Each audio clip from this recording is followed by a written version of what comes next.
Welcome back to exploring my unique human design as a 3-5 emotional projector.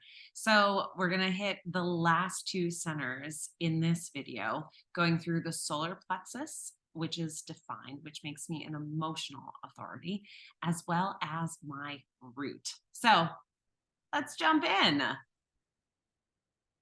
So, we're going to start with the solar plexus. This is the emotional center, this center right here.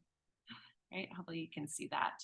Um, so because I have a channel here, it defines my solar plexus and makes me an emotional projector.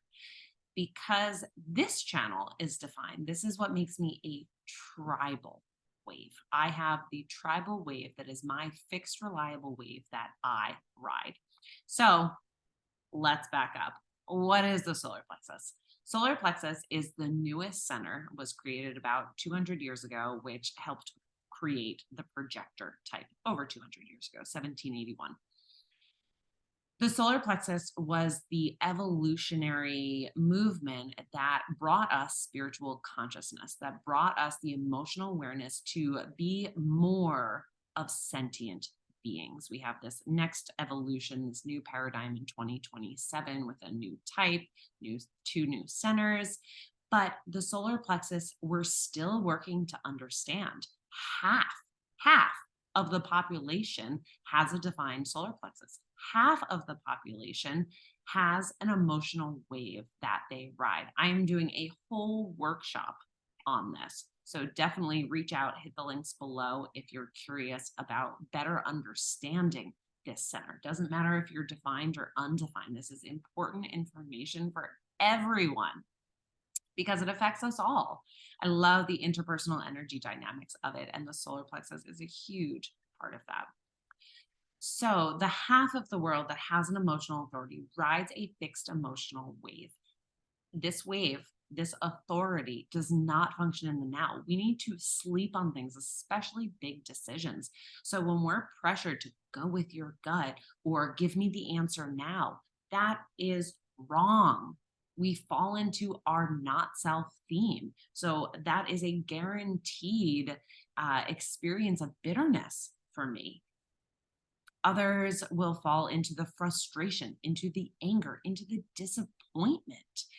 So it's really important to understand how this works and honor half of the population that can't give you an answer right in the moment when you need one. Right? Human design was all about understanding ourselves and understanding the other.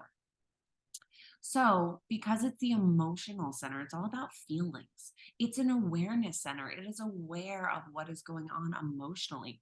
It's also a motor center, right? I talked about that with the heart being one of the motor centers.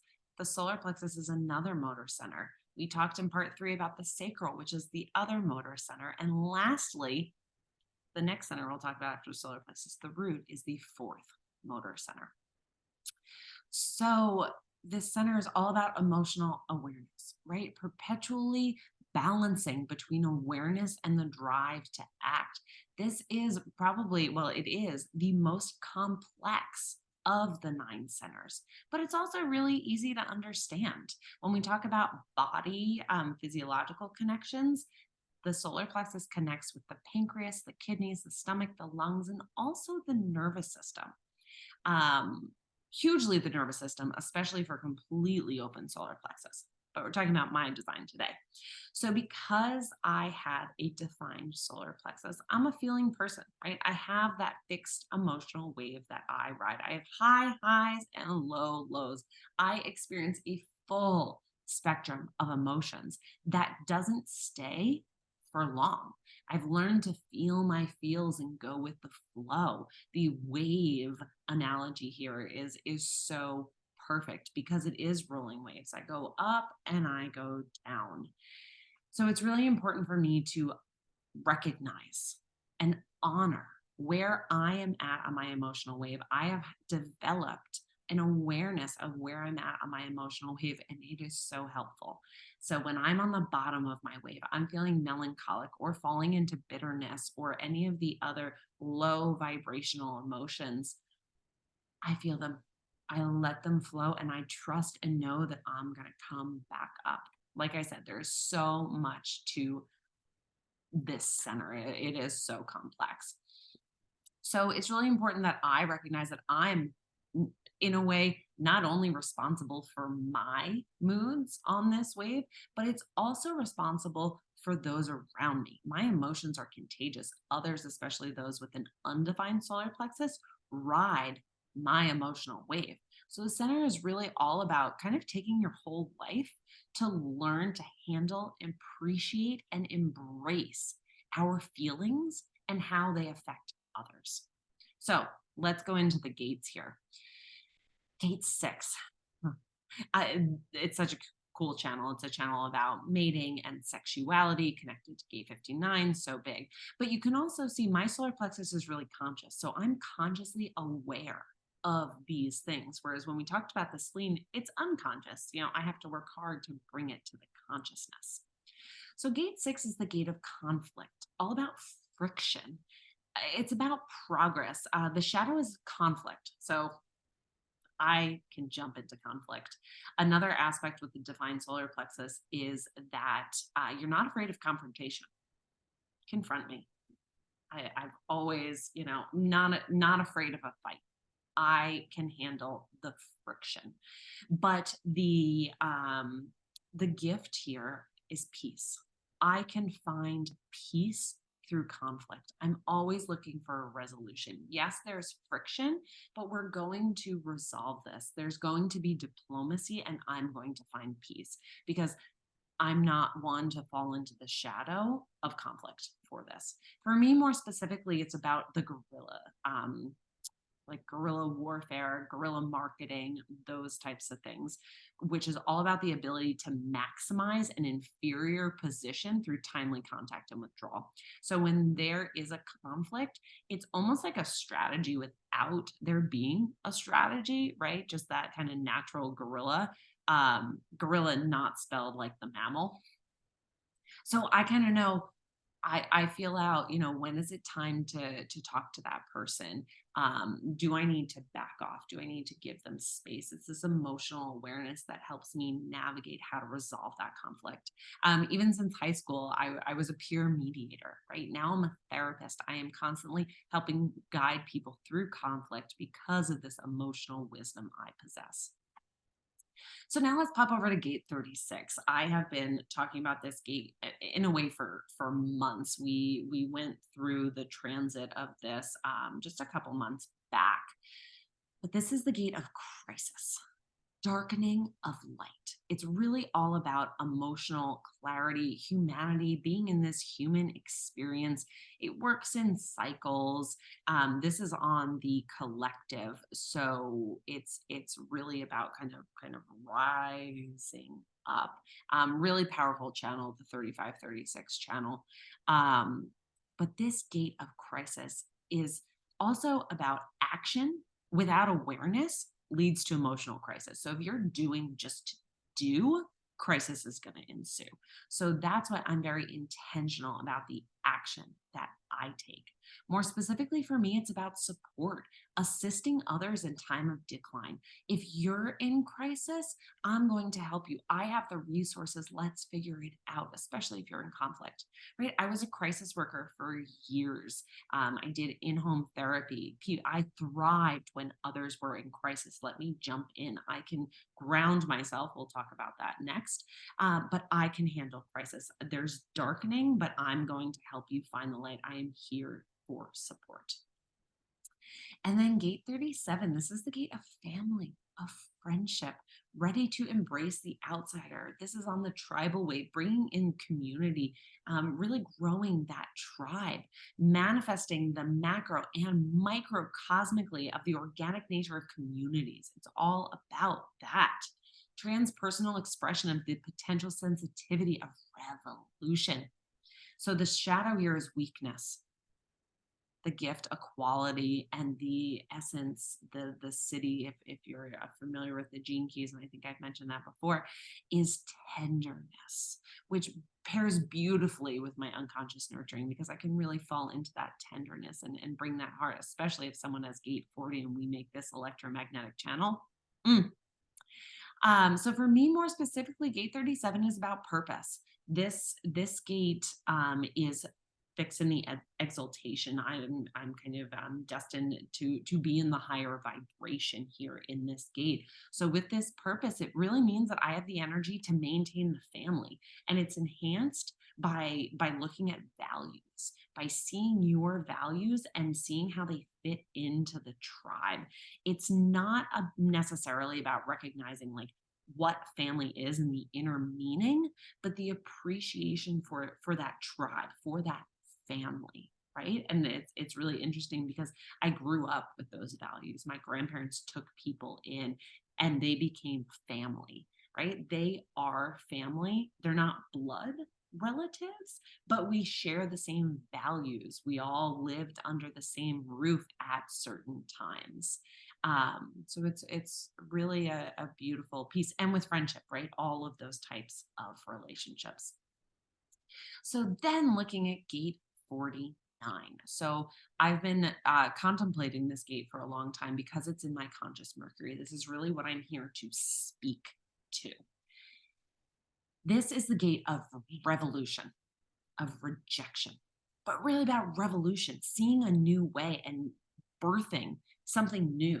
Um, being a projector, I can see where things fall short. Like I am ready to stand up, right? I am not scared of conflict. I'm going to say, let's do it a different way. This is not making sense. We need a bunch of people to come together to revolt, to say we want to do it another way, right? Like I think of this gate of revolution about standing up on my soapbox, especially with it being in my Mercury. And you can see and hear how fired up I'm getting over this.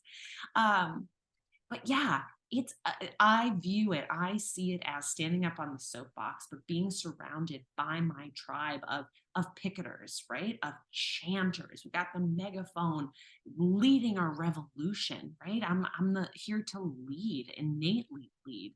I don't need to initiate it, right? I'm gonna let the manifestors do that. But I have this voice, and this more specifically for me is about the platform. It's about finding the platform while having sensitivity to the needs of society, but really helping create a new order. So not only do I have this gate, but also the whole channel, that tribal wave. And actually, let's just look at those waves really quick so that I can show you what I'm talking about. Right? So here's the wave that I have. This is the tribal wave. So it rises, then lowers, and continues to build up until what's called a ratchet that it just falls and plummets down. So it's really helpful when I'm like, oh my gosh, I essentially like am losing my shit here emotionally. Like I'm just plummeting down and I need to go bawl my eyes out. Like there is just so much coming up and out of me. It is my emotional expression in this ratchet, but to trust, oh, wow, I'm on that. I'm going down. That's where this is going. I know where I'm headed. I need to take space for myself, but trusting, right? I'm going to be here for a little while and then I'm going to come right back up and we're going to do this all again. So it's accepting that that is me. This is also why I believe I had a lot of tantrums growing up, emotional tantrums, but it was this need. So with this need, it's an aspect of physical touch. So I am soothed by physical touch. Need is deeply ingrained within me. I have so many clients on the emotional wave. I can speak to this so much more. So if this interests you, definitely reach out, ask me about the emotional authority workshop. Should probably call it like the solar plexus workshop, but it's really about the half of the world that are emotional authorities and how that interacts. So coming back to my chart. Um, So, yeah, well, let's jump into the root and then I'll tell you about this tribal channel. So, pivoting a little bit and let me just tone down my excitement, let me ground my energy. as I talk about this ninth center.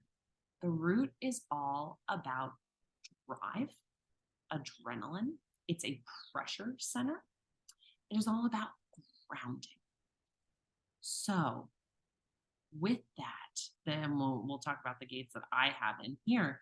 But with me having a defined root, I can handle, withstand, and create extraordinary pressure that calls me and others to perform. So it's great, and also, makes total sense for me that I have this whole channel that defines my route. I have access to this. I have a fixed, consistent way, fixed, reliable way of responding to pressure from the bottom, unlike the crown that we talked about in part one.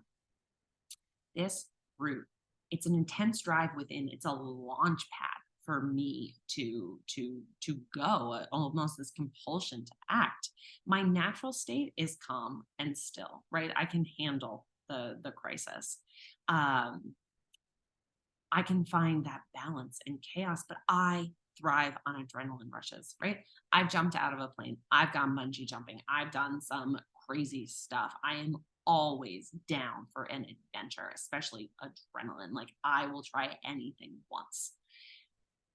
And thanks to my defined root. A lot of times with this defined root, inability to sit still. So I knew that I never had ADHD, but I would find myself like tapping my foot a lot of the time.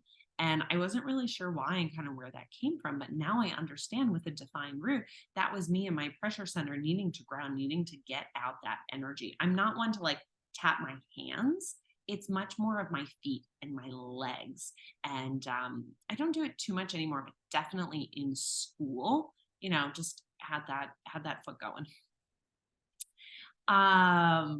So let's chat about the gates, right? We said gate 19 first. This is the gate of wanting, of approach. It fuels our social needs. Oh, I forgot to say, I knew there was something I was missing. The root center connects to the adrenal glands, adrenaline, and stress. So while I have this fixed, reliable kind of connection and functioning to my adrenals, last year I was really struggling with adrenal fatigue. So even though I have access to this energy, it doesn't mean that it can't burn out. It doesn't mean that it can't be conditioned. And it was, and I was struggling from adrenal fatigue. Luckily, herbal supplements and tinctures helps with that, as well as changing my caffeine intake, how I handle pressure and stress, all of those things. I work with a lot of people with an undefined or completely open root, and that is so different. But anyway, back to gate 19. So this gate is the fuel of sensitivity. It's a sensitive process. It's a source that drives revolutions. Mine is actually fixed in the lower energy here. So it's interesting to see, and this is what I do in full readings, is look at, where is your energy kind of fixed that you can really navigate this lightness, and where is it kind of fixed in the lower vibration detriment that might be a challenge. We really need to kind of work and be aware of this. So for me, in this lower vibration of service, it's about kind of indecision, but being compliance. They're being compliance. Like, I want to comply to things. I want to be of service. The need to be wanted, that will eventually turn its energy into service, right? It's about wanting. So I want to be of service, especially to the tribe. So let's talk about this channel, this whole channel, this 1949 channel. Again, that gives me that tribal wave. This is the channel of synthesis, of sensitivity. On the emotional side, we kind of leave this realm of money, of belonging, to be sensitive to who belongs to the tribe and who doesn't. What can support the tribe on a deep level? So it's kind of a physical sensitivity that negotiates through touch, right? That sense of need. But it's the knowledge of who's in the tribe, who's not, like who's cool, who's not, which is so interesting. As I say that back to high school, in my high school, at least, we had I viewed three kind of groups. We had the cool kids, which nobody deemed them as cool, but that was kind of how I saw them. Kind of like the middle kids who floated back and forth. That's where I was because I was kind of friends with everyone. I was, doing my projector thing, also spending a lot of time by myself. And then we had, what other people would have called the losers, the people who were into different things. They were not losers at all, but that's how everyone else kind of viewed them. And it just made me so sad because I was sensitive to this tribe, to this class of 200 kids, that I could see, some absolutely belonged and some didn't. But I'm one of acceptance and really thought that they all could belong in some way. Um, let's just see. I will leave the channel at that. So coming back to the root center, talked about 19. So let's talk about gate 41. Gate 41 is the gate of contraction, of decrease. This is really about patience. Patience is a virtue here. It's about limited resources. This is so big for me because this is my conscious sun. So this is my personality. This is my essence. This is where I shine, in terms of my personality. So I can be patient. And I know when there's a limited amount of something, how to delegate to really it's efficiency. It comes down to delegate those resources so that everyone can thrive.